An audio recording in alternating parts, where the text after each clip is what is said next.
There are moments in a man's life when everything he thought he knew collapses into a single, unbearable silence.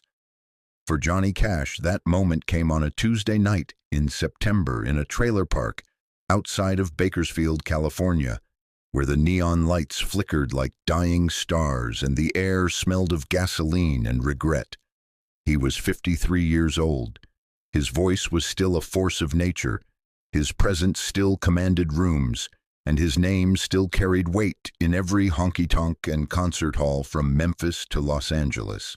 But inside, where no audience could see, he was hollow. He had been hollow for a long time.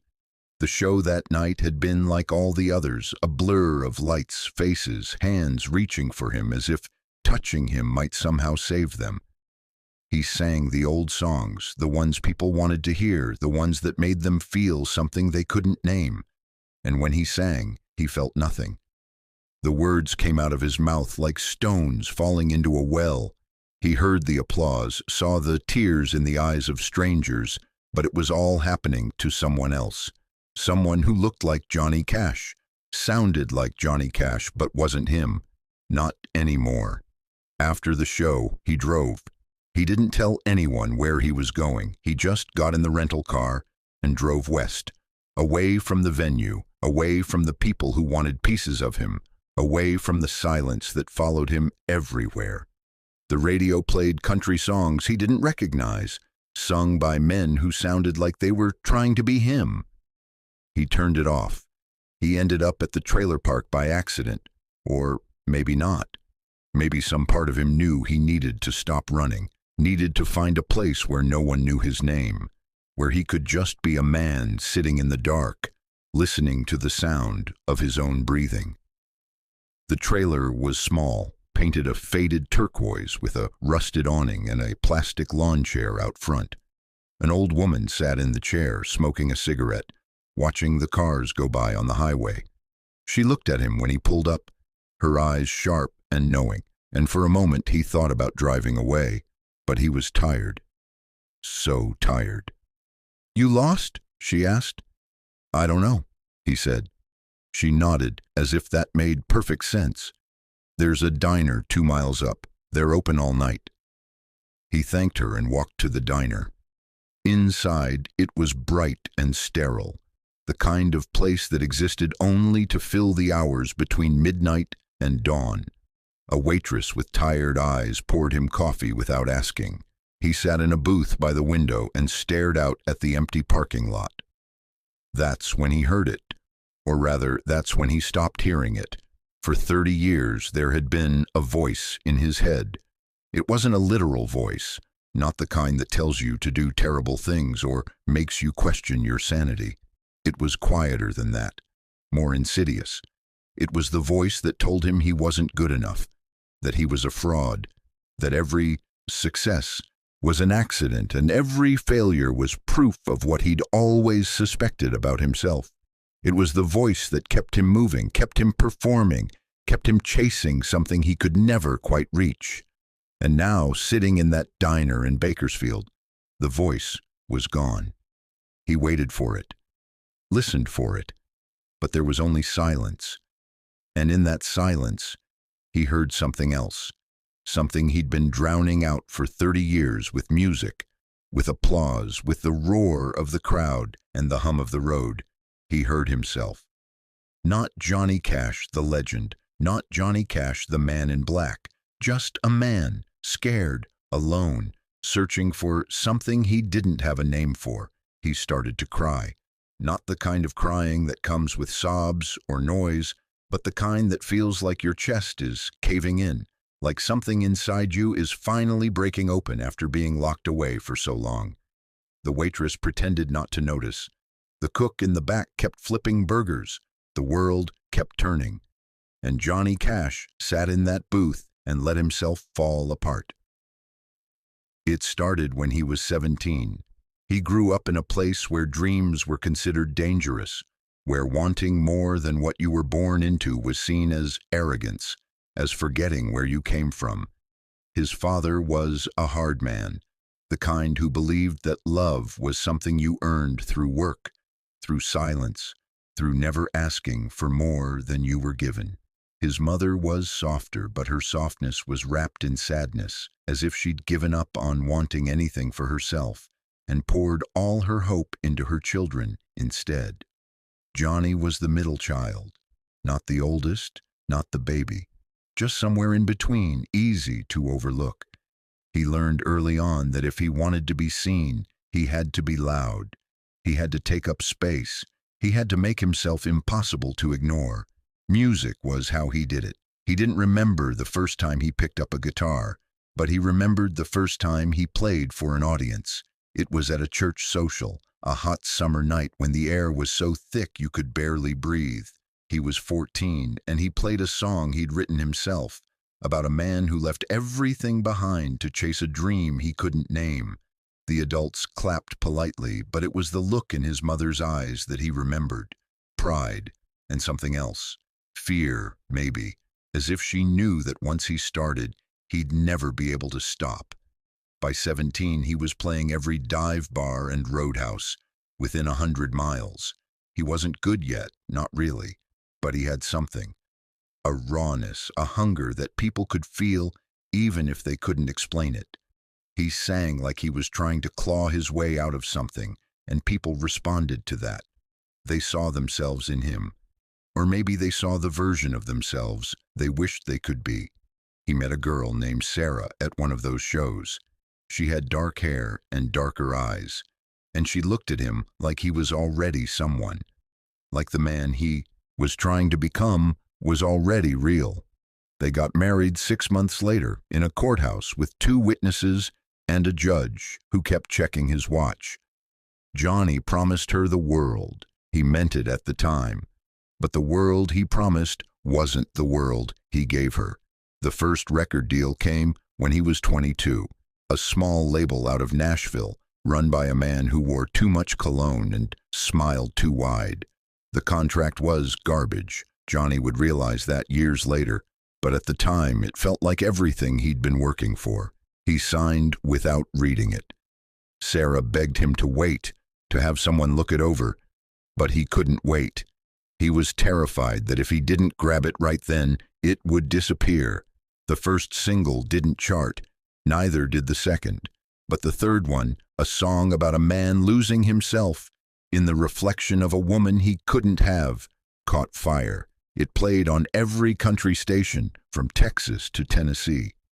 Suddenly, Johnny Cash was a name. Not a legend yet, but a name. And with that name came the road. He was gone more than he was home. Weeks at a time, then months. He called Sarah when he could, sent money when he remembered. But he could feel the distance growing between them, even when they were in the same room. She wanted him to slow down, to build a life that didn't revolve around the next show, the next town, the next song. But he couldn't, because slowing down meant stopping, and stopping meant facing the voice in his head that told him he was nothing without the music. So he kept moving, kept performing, kept running. Sarah left when he was 28.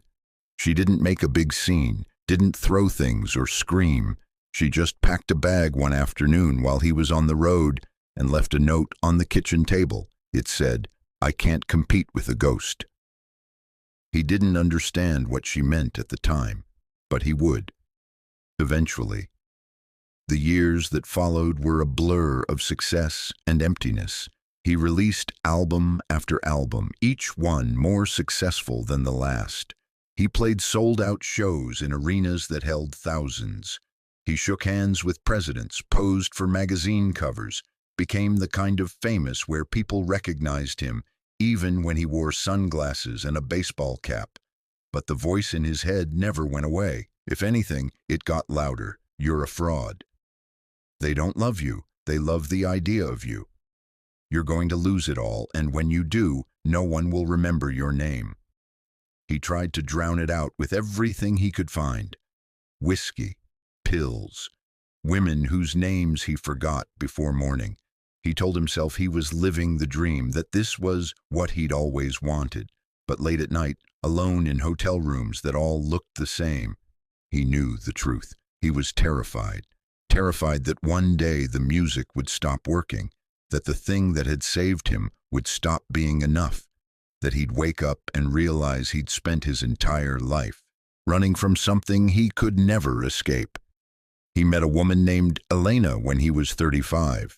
She was a singer too, younger than him, with a voice like honey and fire. She understood the life in a way Sarah never had. She didn't ask him to slow down. She ran with him.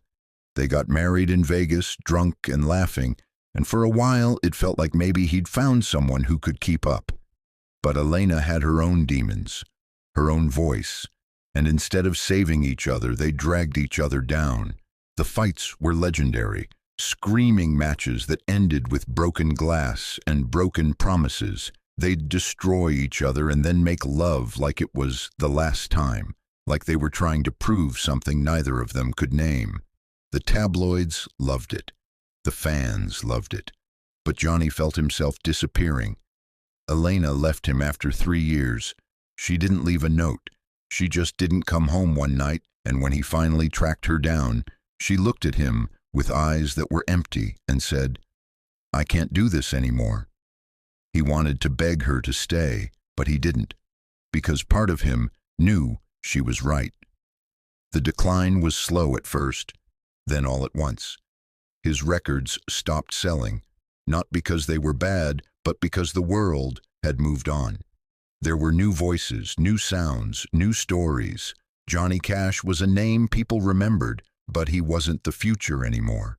He was the past. The labels dropped him, the venues got smaller, the crowds got thinner, and the voice in his head got louder. This is what you deserve. You wasted it all. You're nothing. He kept performing because he didn't know how to do anything else. But the magic was gone. The connection he used to feel with the audience, that electric current that ran between him and them, had frayed. Now it was just a job. Stand on stage, sing the songs, collect the check, go home. Except he didn't have a home. Not really. He had a house in Nashville that felt like a museum, filled with things that belonged to a man he used to be. He had people who worked for him, who managed his schedule and paid his bills, but no one who really knew him. No one who asked how he was doing and waited for a real answer. He was alone. And he had been for a long time. That night in Bakersfield, sitting in the diner, Johnny Cash made a decision. He didn't know what it was yet. He just knew something had to change. The waitress refilled his coffee for the 3rd time. "You okay, honey?" He looked up at her. She was probably in her 50s, with lines around her eyes that suggested she'd seen a lot of life and wasn't impressed by most of it. She didn't recognize him. Or if she did, she didn't care. "I don't know," he said. She nodded. "Well, that's a start." He paid his bill and walked back to the trailer park. The old woman was still sitting outside, smoking another cigarette. "You find what you were looking for?" She asked. "No," he said. "But I think I stopped looking for the wrong thing." She smiled. "That's progress." He got back in the car and drove. Not back to the hotel, not back to the life that was waiting for him. He drove east, toward the desert, toward the kind of emptiness that felt almost holy. He drove until the sun came up, painting the sky in shades of orange and pink and gold. He pulled over on the side of the road, got out, and stood in the middle of nowhere, listening to the silence. For the first time in 30 years, it didn't scare him. What happened next wasn't a redemption. It wasn't a comeback. It wasn't a triumphant return to glory. It was smaller than that, quieter. Johnny Cash stopped running. He canceled the rest of the tour. His manager called him, panicked, talking about contracts and lawsuits and career suicide. Johnny listened, then said, "I need to figure out who I am when I'm not performing." He bought a cabin in the mountains. No electricity, no phone, just him and the silence. He spent the first month doing nothing, just sitting, thinking, listening to the voice in his head until he realized it wasn't one voice, it was 100. All the people he'd tried to be, all the versions of himself he'd built and discarded, all the lies he'd told himself to keep moving. And slowly, underneath all of that, he found something else, a voice that was quiet, uncertain, but real. He started writing again, not for an album, not for an audience, just for himself. Songs that would never be recorded, poems that would never be read. He wrote about Sarah, about Elena, about his father and his mother and the boy he used to be. He wrote about the man in black and the man underneath the black, the one who was scared and broken and still searching. He didn't know if anyone would ever hear these songs. He didn't know if it mattered. But for the first time in his life, he was creating something that wasn't meant to fill a void or prove a point or chase a dream. He was creating because it was the only way he knew how to be honest. 6 months later, he got a call from a young producer in Austin. She'd heard about his disappearance, about the canceled tour, and she wanted to talk. Not about a comeback, not about reclaiming his legacy. She wanted to make something small, intimate, real. "I don't want Johnny Cash, the legend," she said. "I want to know who you are now." He thought about it for a long time. Part of him wanted to say no, to stay in the cabin, to protect the fragile thing he'd found in the silence. But another part of him, the part that had always needed to be heard, said yes. They recorded the album in a church basement, just him and a guitar. No producers, no engineers, no one telling him how to sound or what to sing. He sang the songs he'd written in the cabin, songs about failure and loneliness and the weight of a name that didn't belong to you anymore. Songs about finding yourself in the wreckage of everything you thought you were. The album didn't sell millions. It didn't win awards.